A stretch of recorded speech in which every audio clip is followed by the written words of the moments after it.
আচ্ছা, রহিম ভাই, পুরুষ পরকীয়া করার মূল কারণগুলো কি কি?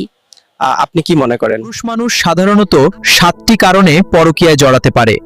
এই কারণগুলো যদি কোনো স্ত্রীর মধ্যে থাকে, যেমন স্ত্রী যদি স্বামীকে বারবার অবহেলা করে এবং ভালোবাসা প্রকাশে অনীহা দেখায়, স্ত্রী যদি স্বামীর সঙ্গে খারাপ ব্যবহার করে, অসম্মান করে এবং তুই তুকারি করে কথা বলে, স্বামীর প্রতি স্ত্রীর ভালোবাসা ও যত্ন কম থাকলে এবং কর্কশ ভাষায় কথা বললে, স্বামীর সঙ্গে অহেতুক মেজাজ দেখালে, রাগ করলে ও সামান্য কারণে কটু ভাষায় কথা বললে, স্বামীর কথা না শুনে নিজের ইচ্ছে মতো চলাফেরা করলে এবং খেয়াল খুশি মতো যেখানে সেখানে গেলে, স্বামীকে সুন্দরভাবে না রাখা, তার যত্ন না নেওয়া এবং আদর সোহাগ না করা। তাই তো স্বামীকে মানসিক শান্তি না দেওয়া, অহেতুক ঝগড়া করা এবং আঙুল উঁচিয়ে কথা বলা।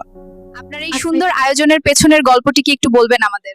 আমার এই ছোট প্রয়াস আসলে মানুষের মুখে হাসি ফোটানোর জন্য, যেন সবাই একটু শান্তি পায়।